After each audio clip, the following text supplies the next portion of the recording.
Hello दोस्तों, आपका स्वागत है गति लेसन में पार्ट 3 का। चलिए स्टार्ट करते हैं। पहला क्वेश्चन पार्ट 3 का, वेग समय ग्राफ के द्वारा क्या प्राप्त किया जा सकता है। देखिए, वेलोसिटी और टाइम का ग्राफ है तब डिस्प्लेसमेंट पाएंगे, क्योंकि v इंटू टी बराबर होता है क्या, डिस्प्लेसमेंट। तो ग्राफ किसका है, वेग और टाइम का पूछ रहा है, यानी वेलोसिटी और टाइम का पूछ रहा है, तो डिस्प्लेसमेंट ही ना प्राप्त होगा।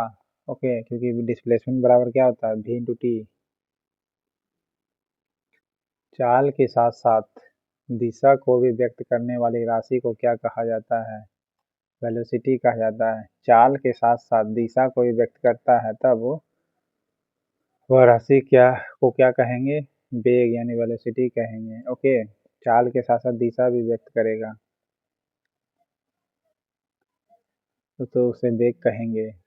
नेक्स्ट है, यदि त्वरण वेग की दिशा में है तो इसे डैश लिया जाता है, कैसा, धनात्मक।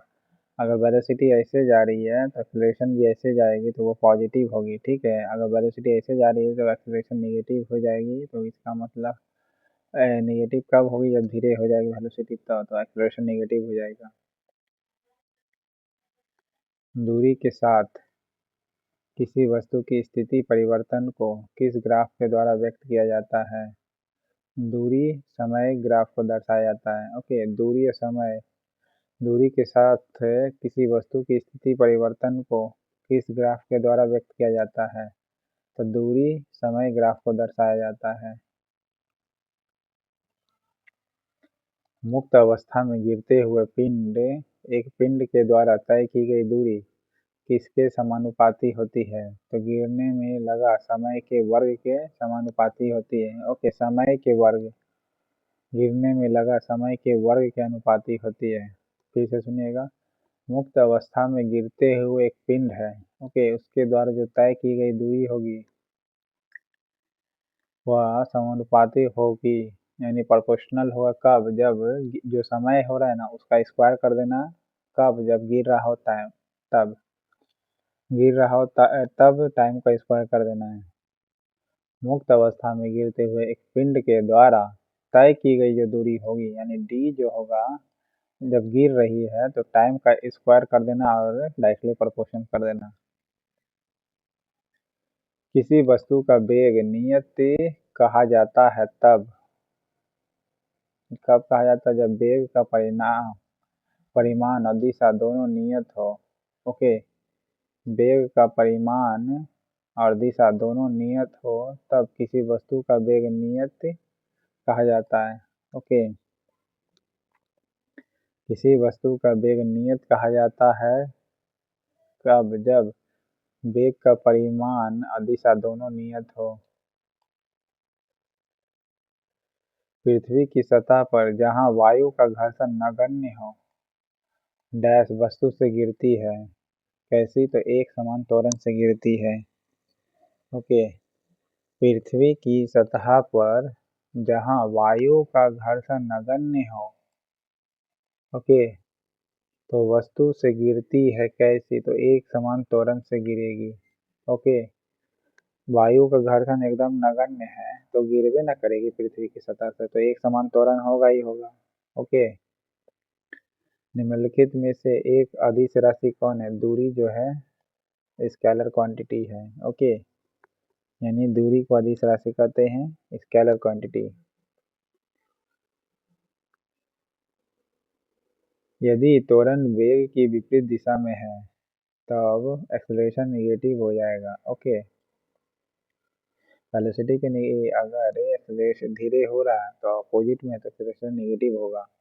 नेक्स्ट है, इनमें से कौन सी राशि सदिश से नहीं है, तो विद्युत धारा नहीं है। ओके, विद्युत धारा नहीं, इनमें से कौन सी सदिश राशि नहीं है, ये तो स्केलर क्वांटिटी हो गई विद्युत धारा। ओके, बाकी बल आघूर्ण भी वेक्टर क्वांटिटी है। विस्थापन ना होने पर किया गया कार्य शून्य होता है। ओके, विस्थापन जो होगी ना होने पर किया गया कार्य क्या होगा, शून्य होगा। ओके, विस्थापन क्या कहा जाता है, ना होने पर किया गया कार्य क्या होगा, शून्य होगा। दूरी के साथ किसी वस्तु की स्थिति परिवर्तन को किस ग्राफ के द्वारा व्यक्त किया जाता है? तो दूरी समय ग्राफ के साथ व्यक्त किया जाता है, डी और टी के बीच में। ओके, दूरी के साथ साथ किसी वस्तु की स्थिति परिवर्तन को किस ग्राफ के द्वारा व्यक्त किया जाता है? तो दूरी या समय ग्राफ को दर्शाता है। नेक्स्ट, निम्नलिखित में से कौन सी राशि किलोग्राम प्रति घन मीटर में व्यक्त की जाती है? तो घनत्व को व्यक्त की जाती है। ओके, डेंसिटी को कैसे व्यक्त करेंगे? तो किलोग्राम पर मीटर स्क्वायर। ओके, पर मीटर स्क्वायर। पर यहाँ पर देखिए लिखा हुआ है प्रति घन मीटर बोल रहा है, तो घन का मतलब क्यूब होना चाहिए, तो यहाँ 2 नहीं बल्कि 3 होगा। ओके, याद रखिएगा, किलो किलोग्राम प्रति घन मीटर यानी एम का क्यू होगा, व्यक्त की जाती है तो वो डेंसिटी का होगा। ओके,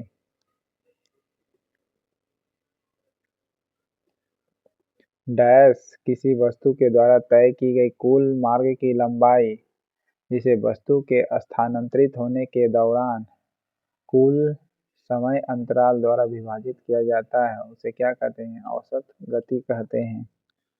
ओके, क्या कहते हैं? औसत गति कहते हैं। औसत गति किसी वस्तु के द्वारा तय की गई कुल मार्ग लंबाई जिसे वस्तु के स्थानांतरित होने के दौरान कुल समय अंतराल के द्वारा विभाजित किया जाता है। तो ओके, समय अंतराल के द्वारा विभाजित किया जाता है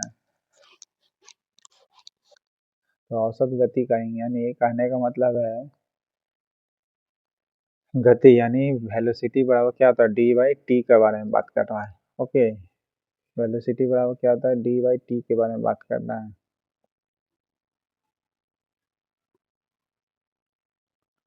वेग समय ग्राफ है, तब रेखा का ढलान क्या कहलाता है? त्वरण कहलाता है, यानी एक्सेलरेशन कहलाता है। ओके, वेलोसिटी या टाइम का ग्राफ है, वेलोसिटी या टाइम का ग्राफ है और ढलान है तो क्या कहलाएगा? एक्सेलरेशन। क्योंकि देखिए जितना ढलान बढ़ेगी एक्सेलरेशन बढ़ते जाएगा। ओके, जितना ढलान होती जाएगी क्या होगा? एक्सेलरेशन बढ़ते जाएगा। निम्नलिखित में से कौन सी एक सदिश राशि है? संवेग जो है एक सदिश राशि है। ओके, संवेग क्या है आपका?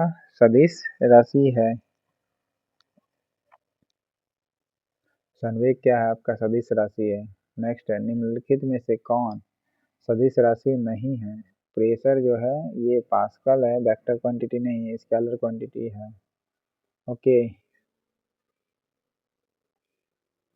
4 सेकंड में 21 मीटर और 2 सेकंड में 15 मीटर जाती है तो यात्रा करती है, तो वस्तु की औसत चाल कितनी होगी? तो 6 मीटर पर सेकंड होगी। ओके,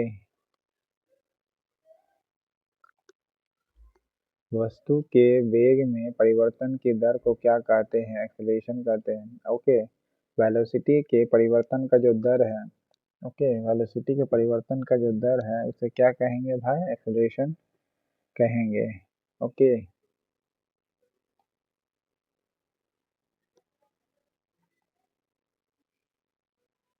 किसी पिंड का विस्थापन समय के समानुपातिक होता है कब? जब वेग नियत हो यानी कांस्टेंट हो वेलोसिटी, तब किसी पिंड का डिस्प्लेसमेंट समय के क्या हो? समानुपातिक हो, यानी एस डायरेक्टली प्रोपोर्शनल टू क्या हो? टाइम हो। Okay, as directly proportional to time हो तब क्या होगा? वेलोसिटी नियत होगा, कांस्टेंट होगा। ओके, ऐसे भी डिस्प्लेसमेंट बराबर क्या होता है? वी इंटू टी होता है। ओके, निम्नलिखित में से सदिश राशि कौन है? विस्थापन जो है आपका सदिश राशि है। विस्थापन क्या है? एक सदिश राशि है।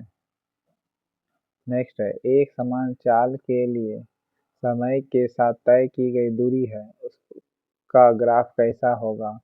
सरल रेखा ग्राफ होगा। ओके, एक समान चाल के लिए समय के साथ तय की गई जो दूरी है उसका ग्राफ कैसा होगा, तो सरल रेखा ग्राफ होगा। ओके।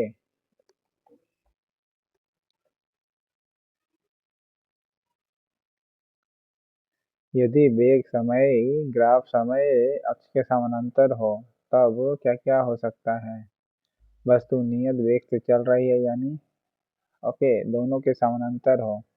यदि वेग समय ग्राफ समय के समानांतर हो यानी ऐसे कह रहे हैं, ठीक है, इस प्रकार ग्राफ है, तो वेग यानी वेलोसिटी या टाइम ग्राफ के समानांतर चल रही है, तो इसका मतलब है वस्तु जो होगी नियत वेलोसिटी से चल रही है यानी एक कांस्टेंट वेलोसिटी से चल रही है, जी हाँ।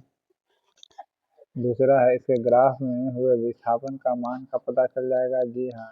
डिस्प्लेसमेंट के स्थान का ही पता चल जाएगा, क्योंकि एक जगह से दूसरे जगह काट रही है ना, तो डिस्प्लेसमेंट तो पता चल ही जाएगी। नेक्स्ट फिर है वस्तु का त्वरण शून्य होगा। ओके। एक्सलेशन का वैल्यू क्या हो जाएगा, शून्य हो जाएगा। नेक्स्ट है एक समान वेग से चलती किसी वस्तु का एक्सलेशन कैसा होगा, शून्य होगा। ओके, क्या होगा, शून्य होगा। एक समान वेग से चलती किसी वस्तु का त्वरण कैसा होगा, शून्य होगा। ओके। नेक्स्ट है एक समान चाल के लिए समय के साथ तय की गई दूरी का ग्राफ कैसा होगा, सरल रेखा में होगा। ओके। एक समान जो चाल है इसके लिए समय के साथ तय की गई यह दूरी है, दूरी का ग्राफ कैसा होगा, सरल रेखा में होगा। ओके। नेक्स्ट है वेग और समय के बीच संबंध दर्शाने वाला समीकरण निम्न में से कौन सा है। v बराबर u प्लस ए टी है, v बराबर u प्लस ए टी हो गई।